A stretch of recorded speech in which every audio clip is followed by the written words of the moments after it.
Assalamualaikum warahmatullahi wabarakatuh. Halo kawan-kawan programmer dimanapun berada. Jumpa lagi dengan saya Syugi di channel Fosalgo. Di video kali ini kita akan membuat sebuah simulasi grafis, komputer grafis tentang gerak vertikal. Jadi ada dua macam gerak vertikal, ada gerak vertikal ke atas dan gerak vertikal ke bawah. Jadi kita akan melakukan simulasi geraknya. Kalau kita lihat tutorial sederhana tentang pelajaran fisika, di situ ada gerak vertikal. Kita coba lihat tutorial di ruang guru. Rumus fisikanya seperti ini. Jadi gerak vertikal ke atas itu kita akan punya sebuah kecepatan pada saat T sama dengan V0 dikurang G dikali T. Ini untuk gerak vertikal ke atas. Sedangkan untuk gerak vertikal ke bawah, perbedaannya hanya di percepatan gravitasinya. Jadi di percepatan gravitasinya ini untuk gerak vertikal ke bawah itu dia menjadi plus ya, positif. Kemudian kalau gerak ke atas minus. Kemudian ada juga tentang Hmax. Jadi ketinggian maksimum yang bisa dicapai jika kita melemparkan bola ke atas atau benda ke atas, ketinggian maksimumnya adalah V0 kuadrat dibagi dengan 2G. Oke, kita akan coba simulasikan secara grafis animasi gerak vertikal ini. Kita langsung ke NetBeans saja. Di sini kita akan gunakan JavaFX, makanya kita klik kanan di package ini. Klik kanan New JavaFX Main Class. Kita beri nama kelasnya misalnya Crafting Code 46. Finish.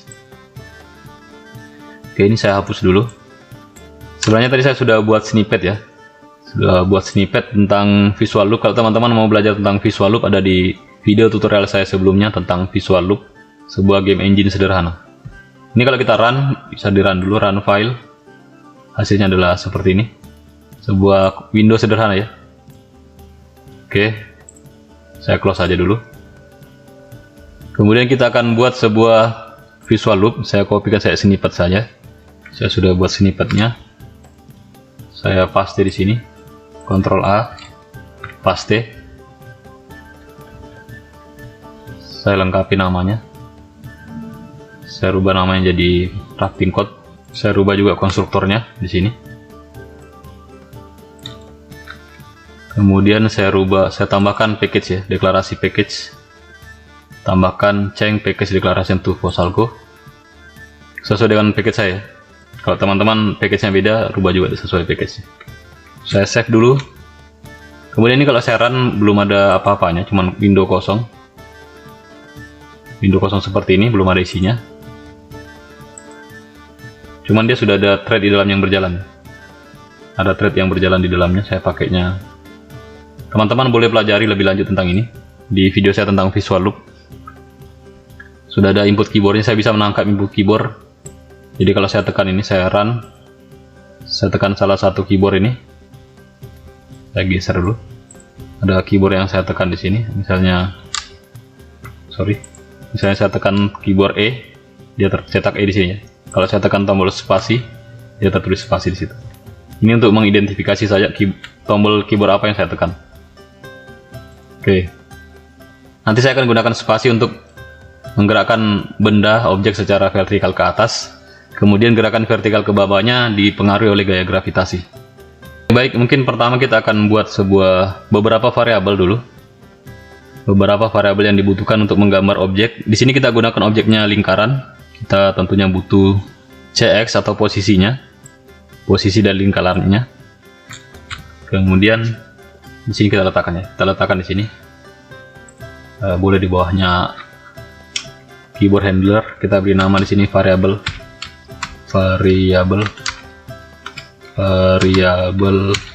gerak vertikal. Oke, kita butuh ini semua.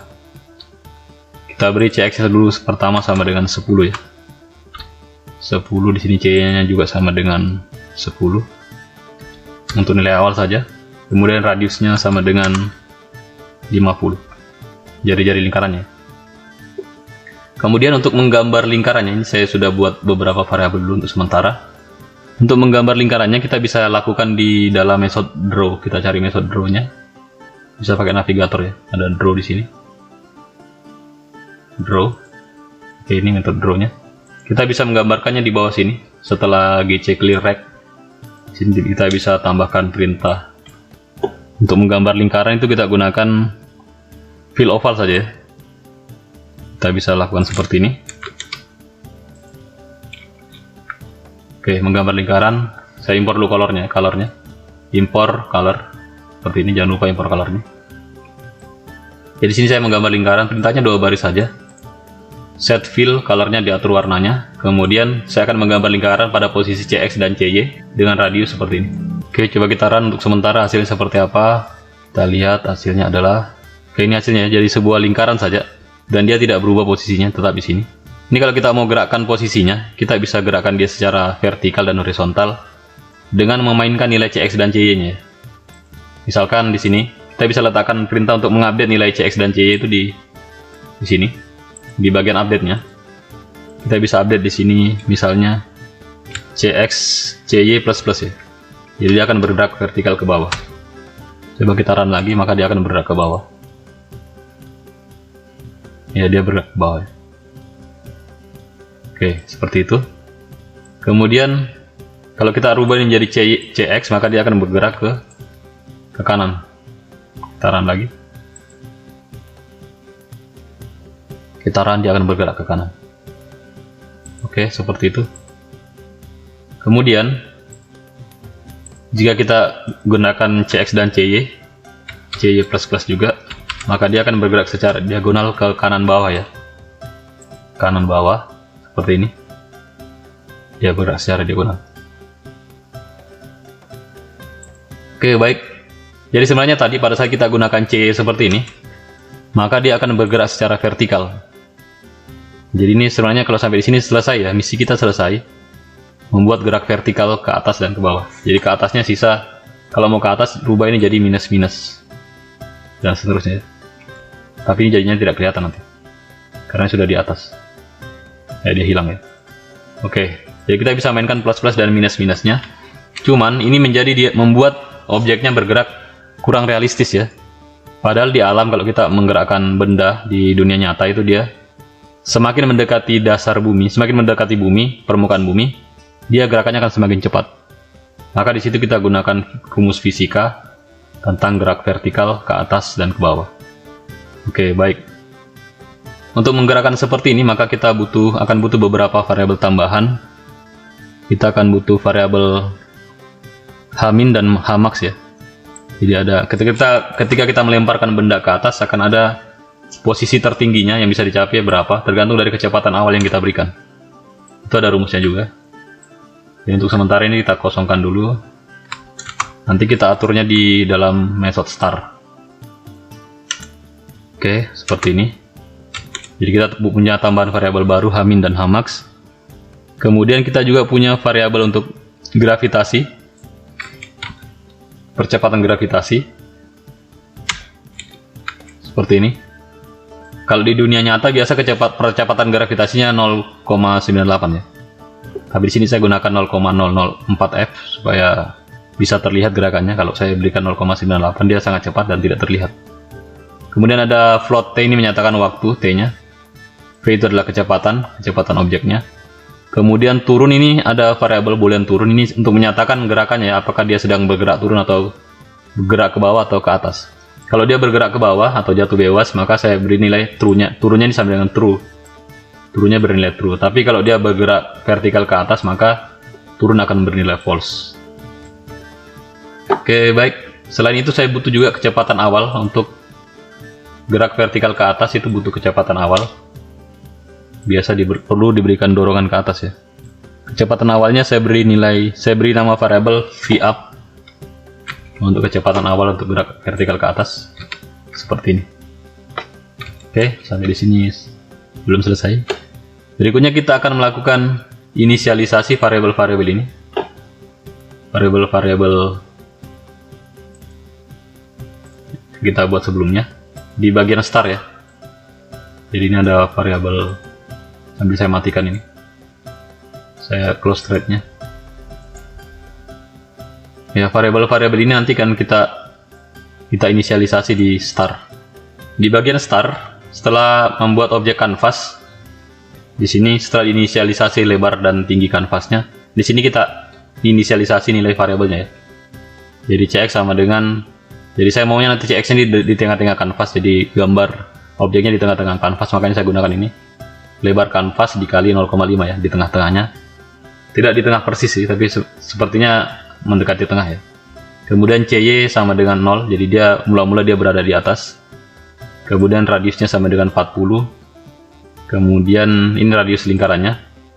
Boleh saya tambahkan di sini mungkin 50. Jari-jari lingkarannya 50 pixel. Kemudian H-nya adalah titik terendah di window ya, window yang saya buat. Kemudian Hmax-nya mula-mula adalah 0 ditambah radius. Kalau ini tadi titik terendahnya dikurang radius. Jadi di sini ada perbedaan, sedikit perbedaan dengan di dunia nyata. Kalau di dunia nyata semakin ke bawah semakin rendah ya, tapi nolnya, titik nolnya ini Y0-nya itu adalah di atas, semakin ke atas semakin kecil. Jadi semakin ke bawah Y-nya akan semakin besar, semakin ke atas Y-nya akan semakin kecil. Kalau X-nya tidak ada masalah karena semakin ke kanan semakin besar juga, sama dengan diagram Cartesius. Yang bedanya adalah Y positifnya ini ke arah bawah. Kalau di diagram Cartesius Y positifnya ke arah atas. Oke, seperti itu. Kalau saya run belum ada sini ya, saya tidak usah run dulu. Kemudian saya akan melakukan perubahan di bagian update, di method update ini. Saya akan memasukkan operasi-operasi gerak vertikal di sini. Oke, pertama saya mau mendeteksi gerakan keyboard. Jadi kalau keyboardnya saya tekan tombol spasi. Jika saya menekan tombol spasi di keyboard, atau untuk mendeteksinya pakai ini. Jika input keyboard contain space, maka turun ini sama dengan false. Artinya kalau turun bernilai false berarti dia gerakannya vertikal ke atas. T-nya saya nolkan lagi jadi 0. Kemudian V-nya sama dengan V up. Kemudian Hmax-nya juga saya tentukan. Hmax ini ada rumusnya tadi di ruang guru. Hmax sama dengan V0 kuadrat dibagi 2G. Karena V sama dengan V0, ini V0 ya. V up ini adalah V0. V kali V dikurang dengan 2G. Kenapa saya gunakan minus di sini? Karena ini tadi terbalik ya. Karena X positifnya itu adalah ke atas, X positifnya ke bawah, kemudian Y positifnya ke bawah, kemudian Y negatifnya ke atas. Jadi Y-nya semakin besar kalau ke bawah. Jadi di sini saya tambahkan tanda minus. Kemudian saya akan mendeteksi gerakannya. Jadi gerakan pertambahan posisinya atau pengurangan posisinya ditandai dari gerakan. Saya buat dulu pendeteksi gerakannya. Jika dia sedang bergerak turun, maka saya akan lakukan di sini nanti ada operasinya. Else, jika dia bergerak naik, berarti ini vertikal, gerakan vertikal bawah, turun ya, turun. Terserah Anda menamakannya apa. Gerak vertikal atas atau naik. Oke. Pada saat dia bergerak vertikal turun, yang saya lakukan yang pertama sebelum saya mengupdate posisi adalah saya update dulu T-nya, T++. Kemudian kecepatannya juga saya update. Kecepatannya sama dengan V ditambah dengan G dikali dengan T. Oke, ini rumus gerak vertikal bawah atau turun. Kemudian CY-nya saya update di sini.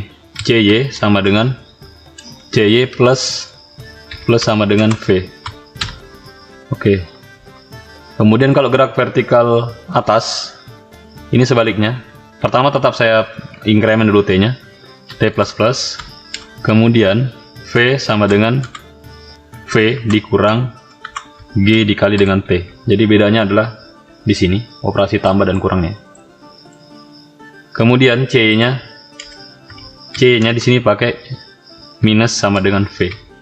Jadi kalau dia bergerak ke atas, C-nya dikurang V. Kalau dia bergerak ke bawah, C-nya ditambah sama dengan V. Jadi ini bedanya dengan di dunia nyata. Kemudian saya akan memeriksa posisinya. Jadi saya akan memeriksa posisi ambang batas atas dan bawahnya. Tapi sebelum itu saya coba run dulu. Coba run, kemudian oke, kita lihat dulu gambarnya. Perintah untuk menggambarnya dia.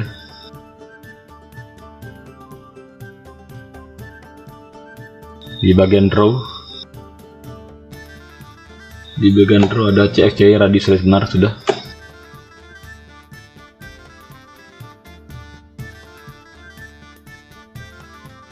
Di sini dia sudah bergerak vertikal ke bawah dengan kecepatan yang tidak konstan lagi sebenarnya. dia sudah mengikuti hukum gravitasi.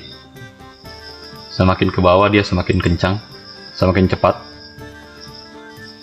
Cuman ketika dia sampai di dasar dia menghilang ya. Sebenarnya ada. Kalau saya tekanin dia ada muncul. Ini yang saya sebutkan tadi, kita harus membatasi dia. Ketika dia berada di dasar dia harus berhenti. Oke, dia sudah bergerak nih. Di bagian boundary-nya dia harus berhenti. Di atas juga. Seharusnya ketika saya sampai di atas dia tidak sampai ke atas lagi ya. Dia berhenti di sini dan berhenti juga di bagian bawah. Oke, untuk mengecek boundary-nya kita tambahkan di bagian update tadi.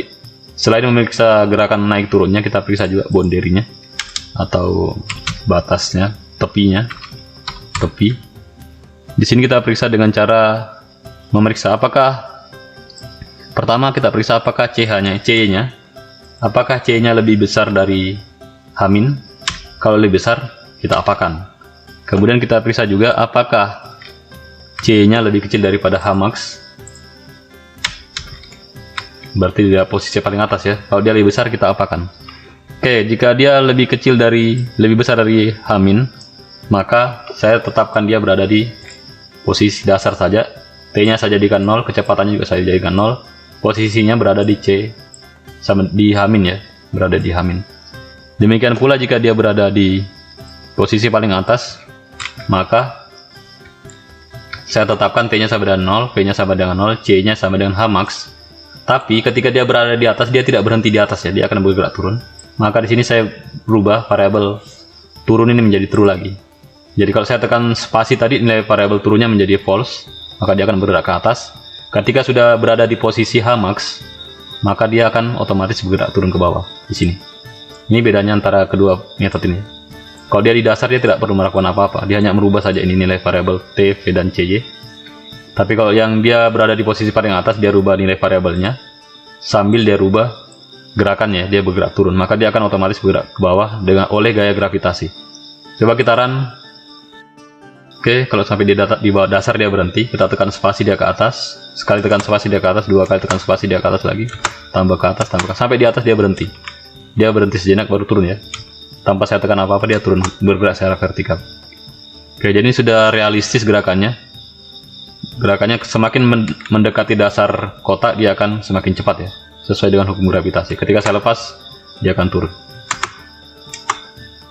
Oke, saya kira demikian.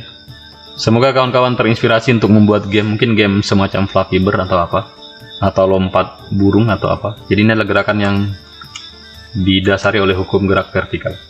Jadi memang dalam pembuatan game itu kita harus memperhatikan aspek-aspek fisika, gerakan dalam fisika, hukum-hukum fisika, supaya gerakannya lebih realistis. Meskipun dengan nilai variabel berbeda ya. Kalau di dunia nyata nilai variabel percepatan gravitasi ini biasanya 10 atau 9,8. Di sini saya gunakan 0,004 pixel, 0,004 f ya. Oke, baik, saya kira cukup demikian. Mudah-mudahan menginspirasi. Terima kasih atas perhatiannya. Jangan lupa like, share, dan subscribe jika video ini bermanfaat. Insya Allah kita jumpa lagi di video berikutnya. Terima kasih. Wassalamualaikum warahmatullahi wabarakatuh.